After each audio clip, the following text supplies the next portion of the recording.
So this guy unalived a woman, and apparently he fed her to his friends. The story is wild.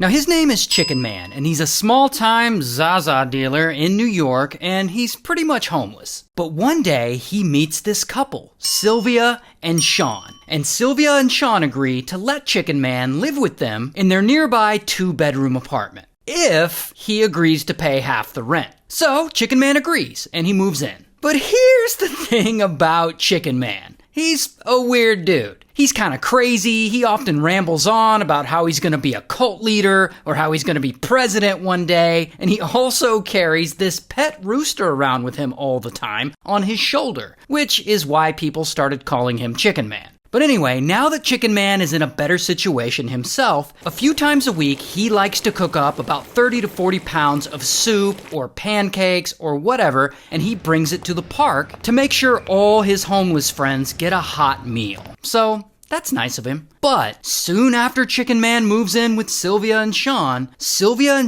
unfortunately break up, and they decide to move out of the apartment. And Chicken Man is like, oh shit, I can't afford this apartment alone, and he doesn't want to be homeless again. So he decides to look for a new roommate. And that is when he meets this woman, Monica. And Monica's a dancer, she's from Switzerland, and Chicken Man thinks she is fine. And Monica also happens to be looking for a place to live. So Chicken Man, he brings her back to his place, and they end up smashing. And he's like, hey, wanna be my roommate? And she's like, sure. And so Monica eventually moves in, and her name's on the lease. A few days later, she starts bringing random guys home with her to smash. And as you can imagine, this pisses Chicken Man off. I mean, he really likes Monica, but she only sees him as a friend/roommate. And so they start fighting about this. And after all this chaos goes on for a while, boom, Monica suddenly asks Chicken Man to move out and find a new place to live. And Chicken Man is like, what? I brought you here. I don't even have anywhere else to go. And that is the moment when low-key, Chicken Man starts hating Monica. And he starts going around and telling all his friends around the park that he's gonna unalive her. But nobody believes him because he always just rambles and says crazy shit all the time. So at some point, Monica's finally had enough of Chicken Man's crazy antics. And she confronts him and she tells him he needs to move out right now. And they get into this huge fight. And during this fight is when Chicken Man finally just loses it.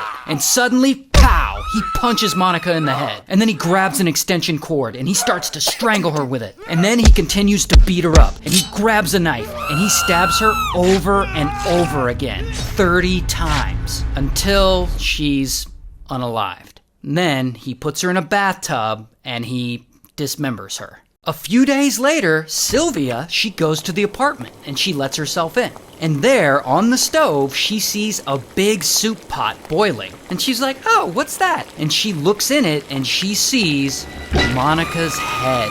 And she's like, oh my God, what the fuck? And then she goes to the bathroom and there she finds parts of Monica's body in the bathtub. And so she immediately pages Chicken Man's pager, because I guess he has a pager. And they meet up. And Chicken Man, he's honest about the whole thing. Like, he tells her everything that happened. Like, yeah, I unalived her. And so Monica's like, you get that body out of the apartment. And so Chicken Man, he goes home and he cleans everything up, and some of Monica he packs away in the freezer, and some of it he puts in a duffel bag and he stashes it at the local bus station, and some of her he boils down in the soup pot. Here's the thing though, this whole time, Chicken Man's still been feeding all the homeless folks in the park. And wouldn't you know it, he's been feeding them soup, while also admitting to them that he unalived Monica. Which none of them believe him because he says crazy shit all the time. So the homeless folks, they start joking around that Chicken Man had been feeding them soup made of Monica. Which honestly, that may have actually been true. But that's just a rumor. There really is no way to officially confirm that. Now, eventually, someone tells police about Chicken Man and they tell them that Monica is also missing. So police, they go and investigate. And they question Sylvia and she goes and she tells them about finding Monica's body parts in the soup and in the tub. So police, they go and they pick up Chicken Man and they question him. And dude is so crazy, he doesn't even try to deny any of it. And then I went ahead and did what I did. What did you do? The horribleness in which what I did to her. I dissected her body totally. So then, bam, they arrest him. And I couldn't find a mugshot, but here he is in real life. So Chicken Man is charged with murder, he goes to trial, and he's found not guilty by reason of insanity. He had apparently been diagnosed with severe schizophrenia. So they send him to a maximum security psychiatric facility where he apparently still lives to this day. So, shout out to New York, I guess.